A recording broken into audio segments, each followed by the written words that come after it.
السلام علیکم گائز، میں ہوں آپ کا دوست مسیب عارف اور آپ دیکھ رہے ہیں دی ورلڈ ریئیکشن۔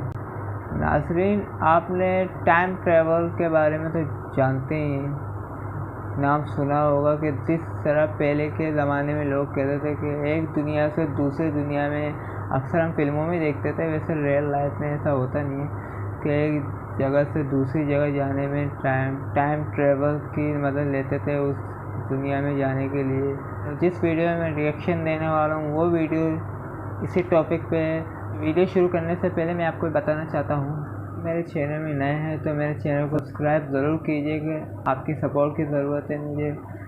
اور لائک ضرور کیجیے گا۔ تو چلتے ہیں، ٹائم برباد نہیں کرتے، چلتے ہیں ویڈیو کی طرف، پھر ملتے ہیں ویڈیو کے بعد۔ ناظرین گرامی، ہماری دنیا میں یہ بحث گزشتہ کئی دہائیوں سے ایک دلچسپ موضوع کی حیثیت اختیار کرتی چلی جا رہی ہے کہ کیا انسان کے لیے یہ ممکن ہو سکتا ہے کہ وہ اپنی ہی بنائی ہوئی کسی مشین کی مدد سے زمان و مکان سے آزاد ہو کر زندہ رہ سکے، جبکہ جدید دور میں اسے ٹائم ٹریولنگ کا نام دیا جاتا ہے۔ بلکہ اگر آپ اس موضوع سے دلچسپی رکھتے ہیں تو پھر یہ بھی جانتے ہوں گے کہ اب تک کئی ایک واقعات ہماری اس دنیا میں رونما ہو چکے ہیں جو کہ اس کے ممکنات پر دلالت کرتے ہیں۔ بلکہ اسی سے ملتا جلتا ایک اور پراسرار موضوع بھی برسوں سے ہماری حیرتوں میں اضافے کا سبب بن رہا ہے کہ یہ زمین جو کہ حضرت انسان کا آبائی اور جدی پشتی گھر ہے، کیا اس میں کوئی اور بھی شریک کھاتا ہو سکتا ہے؟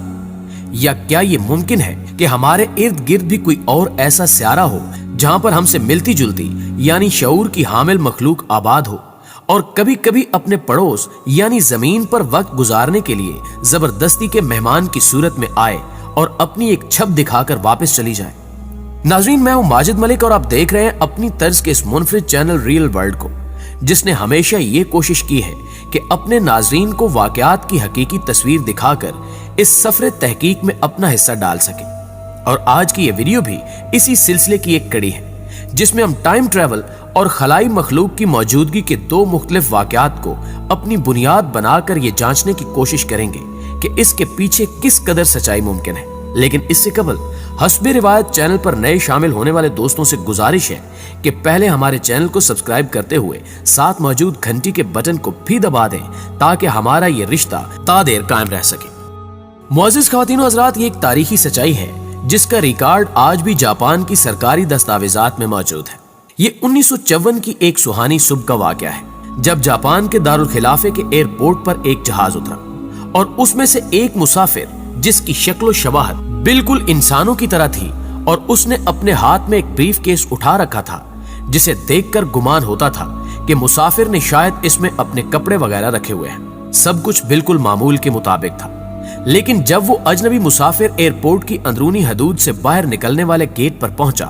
تو عملے کے افراد نے رسمی کارروائی کے لیے اس سے پاسپورٹ طلب کیا، جو کہ اس نے اپنے ہینڈ بیگ سے نکال کر آفیسر کے سامنے رکھ دیا۔ اور جب اس آفیسر نے اسے کھول کر دیکھا تو اس کی آنکھیں حیرت سے پھیلنے لگی، چونکہ وہ ایک ایسے ملک سے جاری ہوا تھا جو کم از کم اس دنیا کے نقشے پر نہیں پایا جاتا تھا، جبکہ اس پر جاپان کے ویزے کی مہر بھی ثبت تھی۔ ایئرپورٹ آفیسر ابھی دل ہی دل میں یہ سوچ رہا تھا کہ شاید اس اجنبی مسافر کا پاسپورٹ بنتے وقت اس میں پرنٹنگ کی غلطی کی وجہ سے ملک کا غلط نام لکھ دیا گیا ہے، لیکن اس وقت اسے حیرت کا ایک اور شدید جھٹکا لگا جب اس شخص نے اس سے کہا کہ نہیں، آپ بالکل غلط سوچ رہے ہیں، یہ پاسپورٹ نہ صرف میرے ملک ٹاٹا کے اصلی نام سے جاری ہوا ہے بلکہ براعظم یورپ میں اس کا وجود بھی پایا جاتا ہے۔ یہ سن کر آفیسر، جو کہ حیران ہونے کے ساتھ ساتھ پریشان اور کسی حد تک خوف زدہ بھی ہو چکا تھا، نے اپنے حواس پر قابو پاتے ہوئے اس مہمے کی تہہ تک جانے کا فیصلہ کرتے ہوئے اسے ایک کرسی پر بیٹھنے کے لیے کہا، اور ساتھ ہی اپنے ایک ماتحت کو حکم دیا کہ وہ دنیا کا نقشہ لے آئے تاکہ اس کے ملک کا محل وقوع دیکھا جا سکے۔ اور جب تھوڑی دیر کے بعد نقشہ پیش کر دیا گیا تو اس نے مسافر سے کہا کہ آپ ذرا مہربانی فرما کر اس میں اپنے دیش کی نشاندہی کر دیں، جس پر اس نے فوراً ہی اس جگہ جہاں آج فرانس واقع ہے پر انگلی رکھتے ہوئے کہا کہ یہاں پر میرا ملک واقع ہے۔ اور جب آفیسر نے اعتراض کیا کہ محترم، یہاں تو فرانس لکھا ہوا ہے، تو اس پر اس اجنبی نے مسکراتے ہوئے کہا کہ یہ بات آپ بھی نہیں سمجھ سکیں گے۔ عدم اطمینان کی وجہ سے ایئرپورٹ حکام نے اسے ایک مقامی ہوٹل میں ٹھہرایا تاکہ اصل بات تک پہنچا جا سکے،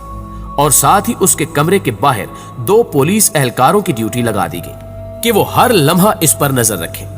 لیکن اس کے بعد جو کچھ ہوا اسے کسی بھی طرح احاطۂ شعور میں نہیں لایا جا سکتا۔ یعنی صبح جب اس کے کمرے کا دروازہ کھولا گیا تو باوجود کڑی نگرانی کے وہ کمرہ بالکل خالی تھا اور وہ مشکوک مسافر وہاں سے فرار ہو چکا تھا، جبکہ بعد ازاں تلاشِ بسیار کے باوجود اس کا کہیں سے بھی کوئی سراغ نہ مل سکا۔ کیا بظاہر انسان نظر آنے والے اس شخص کے پاس کوئی ماورائے عقل قوتیں تھیں؟ کیا وہ مسافر کسی اور دنیا کا باسی تھا جو ہمارے مقابلے میں کہیں زیادہ ترقی یافتہ ہے، یا وہ کوئی ٹائم ٹریولر تھا جو فرانس کے مقام پر کسی اور زمانے اور کسی اجنبی ملک ٹاٹا کی موجودگی کا احساس دلا رہا تھا؟ اس کا فیصلہ ہم اپنے ناظرین پر چھوڑتے ہوئے اب اگلے حیرت انگیز واقعے کی طرف جائیں گے۔ پیارے دوستو، یہ نومبر سال 2000 کا واقعہ ہے، جب انٹرنیٹ کی ایک سوشل ویب سائٹ پر ایک پیغام نے نیٹ استعمال کرنے والوں کی نیندیں یہ کہہ کر حرام کر دی کہ وہ ایک ٹائم ٹریولر ہے اور سال 2036 سے آپ کی اس دنیا میں ایک مخصوص کام کے سلسلے میں کچھ عرصہ قیام کے لیے آیا ہے۔ اس نے اپنے اس پیغام میں یہ بھی لکھا کہ میں 1975 میں یہاں سے سفر کر کے 2036 میں ایک کمپیوٹر IBM کے حصول کے لیے چلا گیا تھا جو کہ ہماری ٹیم کی ضرورت تھا، اور اب واپسی کے سفر میں میں کچھ عرصے کے لیے یہاں رک گیا ہوں۔ ناظرین گرامی، اس اکاؤنٹ کا نام جان ٹائٹر تھا، جس نے نہ صرف انٹرنیٹ استعمال کرنے والوں میں کھلبلی مچا دی بلکہ دنیا بھر کے میڈیا پر بھی اس کے بارے میں مختلف قیاس آرائیوں کا سلسلہ شروع ہو گیا۔ لیکن لوگوں کی اکثریت کا خیال تھا کہ یہ ایک جعلی اکاؤنٹ ہے جس کو استعمال کرنے والا شخص اپنے کچھ مخصوص مفادات رکھتا ہے، جس پر جان ٹائٹر نے اپنی حیثیت یا حقیقت کو ثابت کرنے کے لیے اپنی ٹائم مشین کا پورا ڈیزائن اور کچھ فوٹو بھی لوگوں کے ساتھ شیئر کی، جبکہ مزید اطمینان کے لیے اس نے 2036 سے قبل پیش آنے والے چند ایک اہم واقعات کے بارے میں پیشگوئیاں بھی کی تاکہ اپنی سچائی کو تسلیم کروایا جا سکے، جن میں اس نے یہ دعویٰ کیا تھا کہ امریکی ریاست پیرو میں ایک خطرناک زلزلہ آنے والا ہے،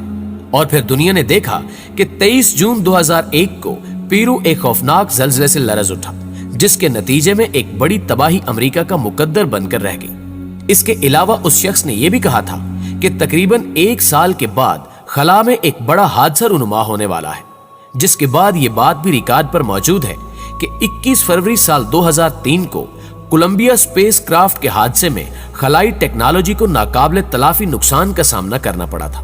یہ پراسرار شخص کون تھا اور اس کے دعووں میں کہاں تک سچائی ہو سکتی ہے، اس کا فیصلہ بھی ہم اپنے بالغ النظر ناظرین پر ہی چھوڑیں گے، جبکہ اگر ہم اس بابت قرآن سے رہنمائی لیں تو اللہ رب العزت سورہ رحمان میں فرماتا ہے کہ اے گروہ جن و انس، اگر تم سے ہو سکے تو اللہ کی حدود ارض و سما سے نکل جاؤ اور بغیر زور کے تم ایسا ہرگز نہیں کر سکو گے۔ اور ہمیں امید ہے کہ صاحبان خبر یہاں زور سے مراد علم ہی لیں گے، جو کہ طاقت کا اصل نقیب تسلیم کیا جاتا ہے، جبکہ سورہ بقرہ میں ارشاد ربانی ہے کہ کوئی نہیں جو اس کے علم کا احاطہ کر سکے مگر جتنا وہ چاہے۔ گویا یہ اللہ کا اختیار اور بصیرت ہے کہ کون کتنے علم کا اہل ہو سکتا ہے، لیکن اس کا فیصلہ ہم نہیں کر سکتے کہ کس کو کتنا علم دیا گیا ہے، مگر کائنات کی اس سچائی کا انکار کفر ہے کہ اللہ تعالیٰ نے صرف ایک رات میں اپنے نبی صادق محمد مصطفیٰ صلی اللہ علیہ وآلہ وسلم کو زمین و آسمان کی سیر کرا کے یہ ثابت کر دیا کہ انسان اللہ کی مدد سے زمان و مکان کو بھی مفتوح کر سکتا ہے۔ جی تو پیارے دوستو، آج کی ویڈیو میں بس اتنا ہی۔ تو ناظرین، بے شک اس میں کوئی شک نہیں ہے، خدا تعالیٰ کی مدد سے ہم سب کچھ کر سکتے ہیں، اس کی مدد کے بغیر ہم کچھ بھی نہیں۔ تو آپ نے دیکھا اس ویڈیو میں کس طرح ایک انجان شخص بیگ لے کے ایئرپورٹ میں جاتا ہے اور کہتا ہے کہ فلاں جگہ سے آیا ہوں، اور وہاں کا ایک اسٹاف کہتا ہے کہ وہ انکار کر لیتا ہے، اور اچانک وہ ہوٹل میں رکتا ہے اور ہوٹل کے کمرے سے غائب ہو جاتا ہے، حالانکہ 2 پولیس گارڈ بھی ہوتے ہیں کمرے کے باہر پہرا دے رہے ہوتے ہیں، اور یہ بندہ اچانک غائب ہو جاتا ہے۔ بہت مشکل سے دیکھنے کے بعد، کیمرے چیک کرنے کے بعد بھی یہ بندہ نہیں ملتا۔ اور دوسرا واقعہ ہے کہ یہ ٹائم ٹریول کے SMS آیا تھا کہ پوری دنیا میں کہ فلاں میں آیا ہوں، فلاں بندہ ہوں میں، یہ کرنے آیا ہوں، وہ کرنے فلاں کہ امریکہ میں زلزلہ آئے گا۔ امریکہ میں زلزلہ بھی آیا تھا، اور کہ کلا میں نقصان بھی ہوا تھا اس کے، مطلب وہ بندہ تھا کون؟ بات تو یہی ہے کہ وہ بندہ کون تھا، کہ وہ سچ میں ایک خدائی مخلوق یا کچھ اور بلا تھی، یا کچھ ایسی نجومی ٹائپ کا کچھ تھا، یا کیا تھا؟ خدا ہی جان سکتا ہے، ہم تو خالی اندازے لگا سکتے ہیں دنیا میں۔ کمنٹ باکس میں ضرور بتائیں آپ کی کیا رائے اس ویڈیو کے بارے میں، اور ملتے ہیں اگلی ویڈیو کے ساتھ۔ اپنا بہت خیال رکھیے گا۔ خدا حافظ۔